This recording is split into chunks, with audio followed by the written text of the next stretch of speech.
Bienvenidos a Tonske, yo soy Mariana Vega y esta semana les tengo un tema bastante interesante porque hay una idea en común. Cuando escuchamos la palabra dieta, de inmediato pensamos en restricción, en ya no comer grasas, ya no comer pan, etcétera, etcétera, etcétera. Cuando la dieta es todo lo que consumimos, nos llevamos a la boca, ingerimos, como gusten decirle, el chiste es qué estamos consumiendo y por qué, que es una pregunta que casi nunca nos hacemos. El día de hoy me acompañan Luis Sánchez y Alejandro Pedraza, bienvenidos. Gracias. Muchas gracias, Mariana, Gracias por la estar invitación. aquí. No, hombre, pues yo también ya estaba esperando que me acompañaran porque este tema a mí me fascina. Vamos a comenzar de lleno. Esta idea que les planteo a nuestro público de decir que qué nos llevamos a la boca y por qué, se estudia. Es un caso de estudio y desde diferentes visiones. Cuéntenme, por favor, desde cuáles nos podemos acercar a esto. Pero yo creo que una que tenemos cada vez más conciencia es el impacto ambiental, pero también una cuestión de la seguridad de las sociedades frente a una mayor dependencia con respecto a las empresas para acceder a la alimentación, ¿no? Claro. Sí, o sea, yo considero que, o sea, el fenómeno de la alimentación es todo un proceso que debemos de estudiar, que en cierta medida debe ser biocultural, ¿no? Yo creo que siempre está esa diferenciación entre los nutriólogos o los médicos estudian muy en sentido biológico el aspecto, el cómo los órganos tienen que funcionar, ¿no? Pero también el aspecto cultural y simbólico de lo que significa pues, ingerir alimentos, ¿no? Creo que es parte de cómo debemos empezar a analizar los fenómenos alimenticios, ¿no? Que parte de esta idea, por supuesto, de ya no dividir sociedad y naturaleza, sino de verlo en su conjunto, ¿no? Ahora, platíquenme a ustedes qué es lo que les interesa de esto. Pero a mí me interesa sobre todo cómo existe una nueva dimensión, una nueva apreciación sobre el papel de los alimentos para hacer sociedad, ¿no? Porque la verdad es que los alimentos se comparten. Cuando cuando termina una guerra, se convida al vencido o al vencedor a compartir los alimentos. Cuando te introduces a la casa de tu novia o de tu pareja, generalmente es en el ritual de compartir los alimentos. Te invitan a comer. Exactamente. Y el día que te invitan a comer, entras a este juego de relaciones sociales, de seguridad, de confianza, etc. Pero entonces lo que no vemos es cómo incluso estos actos sociales que nos pueden parecer bastante cotidianos o bastante rituales, por otro lado, dependen de estas estructuras globales de la producción de alimentos, de no solo su disponibilidad, sino la alteración de patrones. Entonces lo que comemos cambia. Y antes a lo mejor llevabas un postre a casa de quien te convidaba y ahora probablemente lo que llevas sea un postre pero que ya no es local. Ahora tratas de quedar bien y llevas el producto de la transnacional, Con ¿no? la marca tal, ¿no? Exactamente. Sí, o sea, como les mencionaba, toda esta lógica de la alimentación creo que debe de ser estudiada como un proceso, ¿no? O sea, un proceso que lleva diferentes etapas, ¿no? O sea, Jack Goody, un antropólogo de los años 80, mencionaba que había 5 etapas esenciales de la alimentación, ¿no? Para acercarse y estudiarse. Con la producción, ¿no? El consumo, la distribución, la preparación, que también es importante, y hasta la eliminación. O sea, ¿cómo desechamos ya los alimentos? O sea, todo aquello lo podemos ver con los grandes supermercados o los tianguis también, ¿no? O sea, acaba el tianguis y ven la cantidad de desechos que se generan y además de alimentos que están ahí y que también hay ciertos procesos y hasta organizaciones que retoman esos alimentos que dicen, bueno, o sea, no es que sean desechos, todavía se pueden ocupar, todo eso. Todavía ¿No? sirven. Exacto, ¿no? Pero yo creo que parte sustancial de esto es cómo consumimos. O sea, entonces, yo creo que eso es algo importante. Y ahí ¿no? está la pregunta. Entonces, ¿cómo acercarnos a ver cómo consumimos? Bueno, en primer lugar, tenemos que entender que lo que consumimos tiene que ver en efecto con estas fases productivas, con estas fases prácticas, porque la cocina se practica y es como toda cultura es una cultura cotidiana, diario cocinamos y en eso puede haber o actos de obediencia o actos de rebeldía, pero en la parte productiva lo que ocurre es que lo que practicamos culturalmente, cotidianamente, como el cocinar, como el comer, ya no depende solo de lo que existe localmente disponible para nosotros. Antes pensábamos que toda práctica cultural tenía un referente sobre mis relaciones locales. Claro. Y ahora lo que encontramos es que incluso una práctica cultural tradicional depende de todo un entramado de un comercio internacional. Y entonces nos damos cuenta que estas compañías que producen semillas, estas compañías que han puesto marcas registradas a productos y ahora en lugar de pensar el nombre del producto pensamos el nombre de la marca, se vuelven una forma indispensable que no sabemos que si deja de estar presente, si podamos continuar con nuestras prácticas culturales, ¿no? Por supuesto, y eso que dices de la marca es súper interesante porque pasa a lo mejor en otros productos, yo pienso de repente un pañuelo desechable, ¿no? Dices, pásame un pañuelo desechable, pásame el Kleenex, ¿no? Y entonces con alimentos pasa muchísimo de... Te van a cobrar. Pásame el...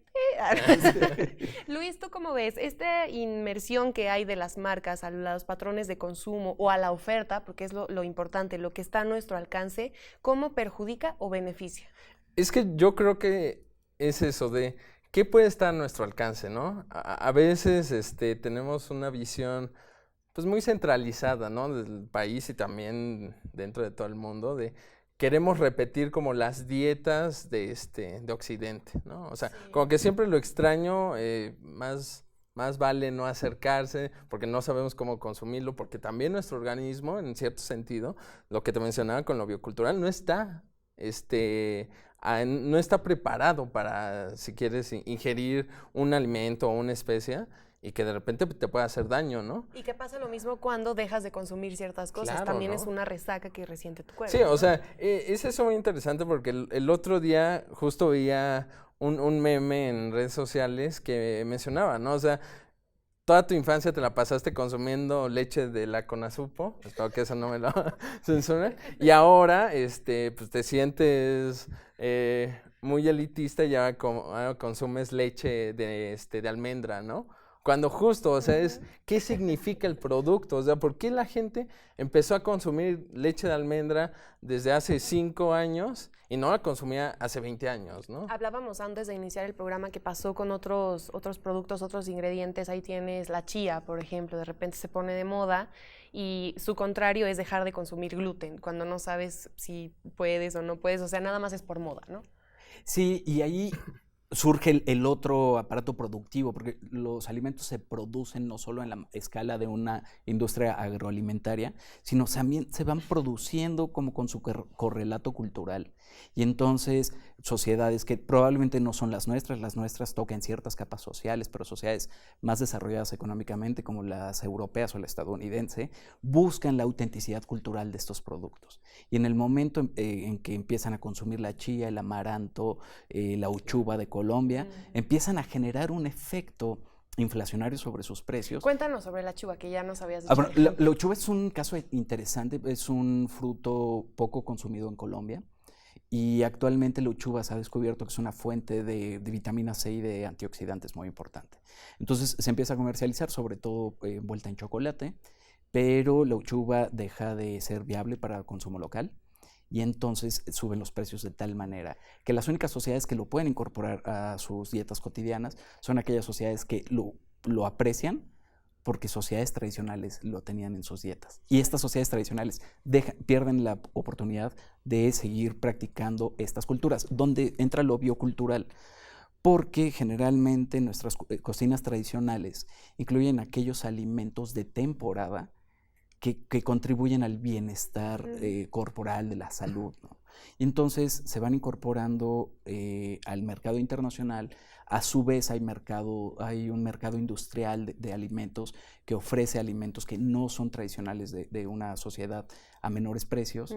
Y entonces empiezan estos desbalances que son de la salud y al mismo tiempo una pérdida de sentido en incluso los rituales, porque una comida casera se comía en casa y ahora la comida rápida se come individualmente en periodos más pequeños, sin sobremesa, etcétera, etcétera. Entonces, también hay una demanda de autenticidad cultural. Es la otra producción del alimento. La idea de que son originales, de que son responsables socialmente, de que son de menor impacto ecológico. Eco-friendly. Eco-friendly. Y al mismo tiempo, lo que tenemos es que dejan de ser accesibles para las sociedades que originalmente los consumían, ¿no? Porque claro que esa idea que brindas de que se cambia el sentido, se pierde o se distorsiona, debemos recordar que el sentido no está dado, sino que nosotros lo construimos y se le otorga a cierta práctica que ya dependerá si es para fines mercantilistas o de conservar una identidad de un pueblo, de una sociedad.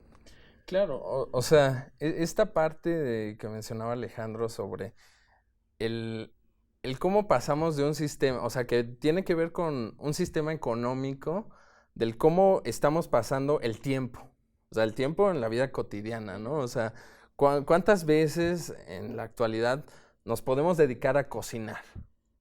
O sea, es rara la persona, o sea, al menos que te dediques justo a la industria de los alimentos, que cocines, ¿no? O sea, o cocinas cosas que ya vienen empaquetadas y tienes que freír, o lo metes al microondas, o ya, ¿no? O sea, siempre estamos comiendo fuera y justo se pierden otras dinámicas de interacción que se pueden generar y de comunidad, ¿no? O sea, el sentarse con tu familia, pues, ¿cuándo lo haces? Los domingos o en las festividades, en Navidad, pues ahí sí todos cocinamos, O ¿no? tristemente como pasa que cuando se ven, cuando alguien fallece, ¿no? Y ahí también otra vez comen, pero es muy, ¿cómo decirlo? Conducido, ¿no? Es como de a fuerza. Claro. O sea, por eso yo creo que la tendencia de los estudios que van más hacia el cómo consumimos afuera de casa, al eating out, es bien interesante, ¿no? Porque justo esa nostalgia del sabor casero, del sabor de la abuela, siempre está ahí presente, ¿no? O sea, y que eso lo saben muy bien todas las compañías. O sea, Claro. McDonald's yo creo es la mejor compañía, pero no, tampoco me... En todo este programa van a escuchar mucho pi Bueno, la marca de hamburguesas, del payaso. lo tiene muy claro, ¿no? O sea, y no solo en México, en todo el planeta, ¿no? O sea, sabes que en México vas a encontrar una hamburguesa que tenga guacamole. Y claro que la cerveza de guacamole no la vas a encontrar en Marruecos, ¿no? O en Japón vas a tener otras lógicas, pero saben entender muy bien ese mercado de nicho, ¿no? Y perdóname que te interrumpa, Alejandro, vamos a hacer una pequeña pausa para entrar ya a lo bueno, ya los veo también muy emocionados. Seguimos con esta idea y claro, el sabor casero, piénsenlo, si te venden una nueva marca de papitas con sabor casero, en lugar de que te digan, te enseñamos a que las hagas otra vez, pero bueno, vamos a discutirlo más adelante, seguimos entonces. ¿Qué?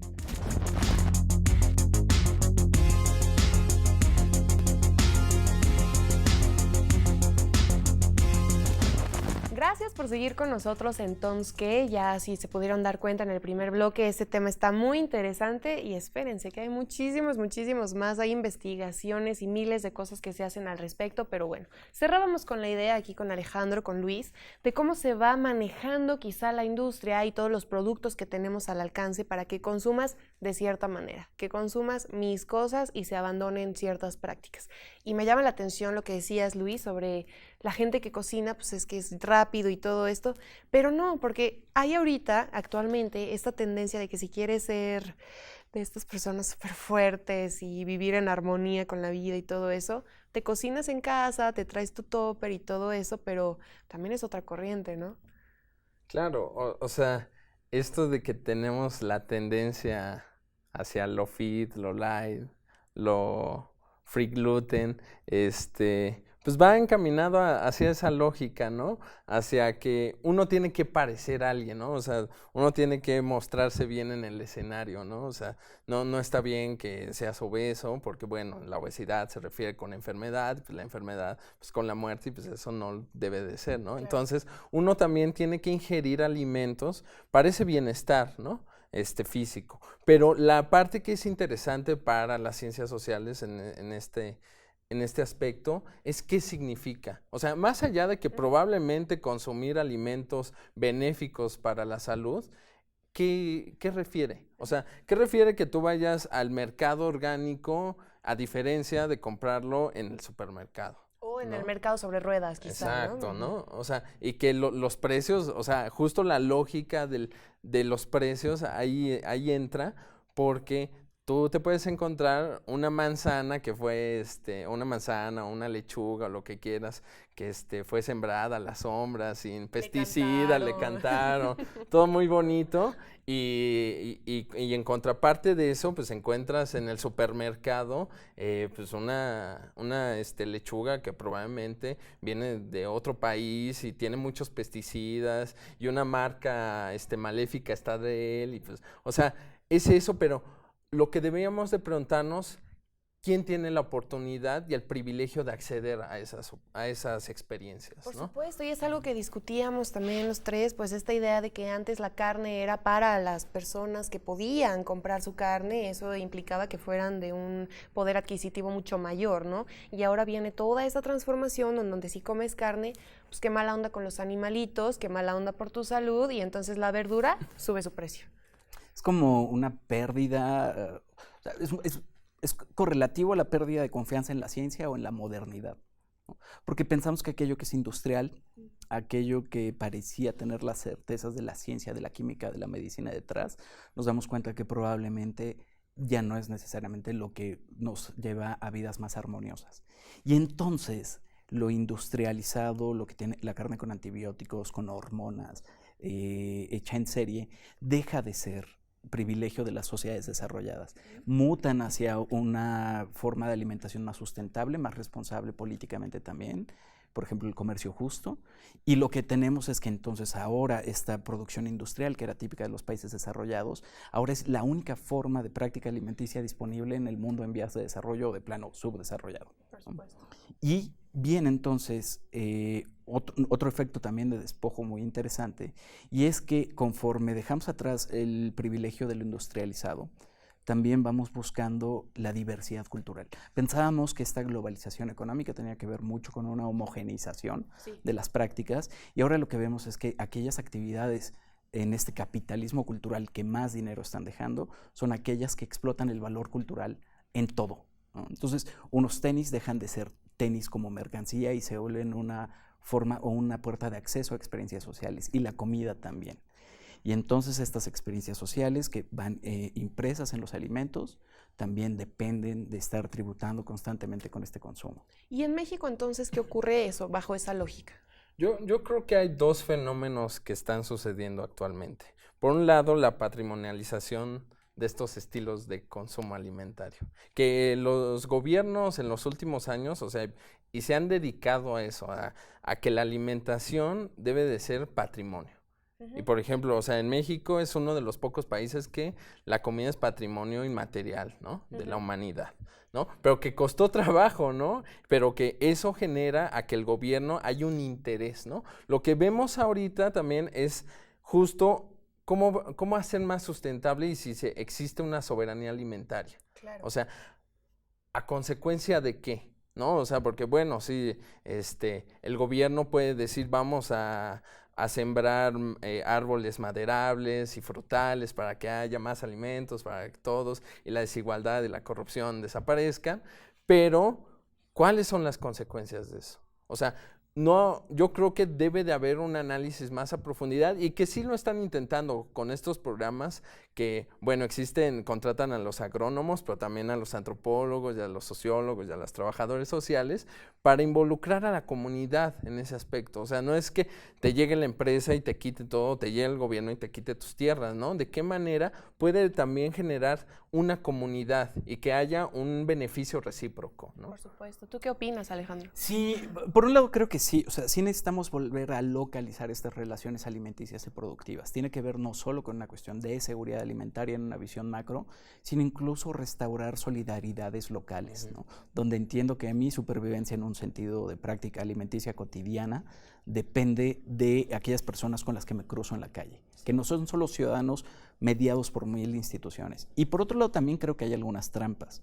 Cuando se logra la protección de la comida michoacana como patrimonio inmaterial, quien está atrás impulsando y apoyando es no solo gobierno, no solo son los practicantes de esta tradición culinaria, sino también son las empresas.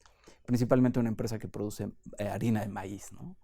Y entonces, lo interesante es que conforme tratamos de reconquistar estas culturas alimentarias, a lo mejor también nos estamos amarrando más a ciertos sectores industriales. O sea, pareciera que tratamos de escapar de esta dependencia de las empresas para proteger nuestros futuros alimentarios y al mismo tiempo nos vamos atando a ellas. ¿Qué es lo que pasó con la protección a la comida mexicana como patrimonio inmaterial? Resulta que ahora debe contener los productos de una empresa en específico, ¿no? Claro, pero, o sea, yo creo que lo importante aquí también tendríamos que analizar qué pasa ahí en medio. O sea, ya analizamos los productores y los consumidores, pero ¿qué está pasando con los que están generando los alimentos. O sea, a mí me parece importante también saber la opinión de todos los cocineros o los chefs, que muchos son distinguidos y que últimamente, la semana pasada, creo que reconocieron a una chica como la mejor chef del mundo, ¿no? Que además estaba en un restaurante en el extranjero. Exacto, ¿no? O sea, esa lógica de que eres valioso hasta que sales de tu tierra, ¿no? Y ya luego regresas como siendo el mártir, ¿no? Pero es qué piensan ellos, o sea, porque muchos sí tienen la lógica de, bueno, vamos a retraer las tradiciones culinarias, los alimentos, los ingredientes, nosotros vamos a sembrar, o sea, uno de los famosos restaurantes de la ciudad. Ya no dijimos marcas. Ya no dijimos marcas ni nombres. Tiene una chinampa en Xochimilco, ¿no? Que justo trabaja con productores para que haya un comercio justo, ¿no? Deberíamos de preguntar, bueno, ¿hasta qué momento es justo cuando el platillo sigue siendo muy caro y pues no sé si el maíz al productor se lo cobraron en un precio justo, ¿no? Claro. Exacto, ¿no? Y la otra cuestión es este sentimiento como de nostalgia de que antes nos alimentábamos mejor que ahora. Ah, claro. Que creo que, o sea, probablemente, pero puede ser engañoso. O sea, de que lo que decía nuestra senadora, que los tacos de carne, quien come tacos de carnitas, traiciona a la nación, pues es explicar, bueno, entonces, ¿por qué? O sea, ¿cómo sucedió y qué fomentó a que la gente consumiera tacos de carnitas, ¿no? Y que justo tenemos que ver si parte de la patrimonialización de la comida, que es michoacana, tiene que ver con las carnitas. Eso sí no lo sé. No lo sé, o sea, y el tampoco. antecedente histórico no creo que tampoco sea preferible porque sería el taco de Tlaxcalteca, ¿no? O sea, la otra cosa es es que también estas tradiciones tenemos que redimensionarlas en una idea de que fueron enriqueciéndose las culturas culinarias, pero no por un aislamiento con respecto al mundo, ¿no? Sí, claro. Y además no pensarlo como un proceso lineal en el que antes se consumía esto, ahora esto y en el futuro viene esto, ¿no? Sino que están todo el tiempo conviviendo, son sistemas que se van comunicando y así como ya lo planteaban ustedes, que muchas veces se le enfrasca solamente a la salud en el sentido de estar bien o mal alimentado, no. Tiene que ver con prácticas, lo decías al inicio, es también una manera de expresión, de resistencia, de rebeldía, porque es creación todo el tiempo y es estar innovando y además reafirmar de lo que viene esa comida, ¿no? Estamos casi a unos minutitos de que se termine, pero Luis, por favor, cuéntanos el evento que nos traes hoy para compartir. Bueno, o sea, justo el programa quedó ad hoc, ¿por qué? Coincidencia. Porque vamos a generar, iniciamos un seminario sobre análisis socioculturales de la alimentación y del consumo en la Facultad de Ciencias Políticas y justo iniciamos con una mesa de análisis que se llama Los retos de la alimentación en la cuarta T, ¿no? Que vamos a tener a la doctora Sara Bach-Geller del Instituto de Antropológicas haciendo un análisis sobre estas nuevas dinámicas y qué es lo que se debe de proponer este cambio de gobierno en torno a la alimentación, ¿no? Y que tú también nos vas a acompañar en ese evento, ¿no? Pues una invitación para seguir eso y también para seguir generando pues contenido de la alimentación, ¿no? Que creo es un tema que poco a poco ha ido creciendo y que yo creo se tiene que ir sustentando, ¿no? Y que es muy importante. Por supuesto, y ponerlo en discusión. Y ahora, Alejandro, que estamos a un minutito de terminar, relaciones internacionales, ¿alguna idea final que quieras compartirnos? Bueno, creo, se ha utilizado la palabra, me parece que es apropiada. Generalmente hablamos sobre la gentrificación de los espacios públicos como espacios de exclusión, pero ahora lo que estamos viendo es la gentrificación de las prácticas alimenticias y entonces también se están volviendo espacios de exclusión. Y por otro lado, tenemos creo que una nueva etapa de las industrias culturales en las cuales en lugar de buscar aquellos productos de masas están buscando los de nicho, ¿no? Y entonces en la diversidad están encontrando su gran riqueza económica, ¿no? Entonces, ¿cómo cumplimos con estas necesidades de identidad, de unicidad, sin caer en este juego de que ahora eso es lo que está fortaleciendo un sistema? Por supuesto, y es una pregunta que se enlaza perfecto con este evento, verlo en una nueva administración que muestra, si bien cierto interés en el tema, a veces no y muy raro, pues es padre analizarlo, ¿no? Se nos acabó el tiempo, chicos. Alejandro, Luis, les agradezco mucho que me hayan acompañado el día de hoy. Gracias a ti. Muchas gracias. Queda explícito que esta es su casa, pueden venir en cualquier otra ocasión para hablar de alimentación, porque a mí me fascina el tema. Y ya saben, está aquí la invitación al evento que nos hizo Luis. Si quieren saber más, lo pueden mandar a nuestras redes sociales, en mi Twitter, @BereniceRoma. También lo podemos platicar y bueno, es la invitación a que nos analicemos estos temas y no solo verlo como ¿qué como? ¿Por qué como? ¿Qué sabe rico? No. Hay toda una serie de acontecimientos que están atrás que es muy interesante discutir. Les agradezco que nos hayan acompañado y los espero en el siguiente Tonske. Y sin marcas, sin más marcas, ya no dijimos. Nos quedamos creo en 5, ¿no? Sí.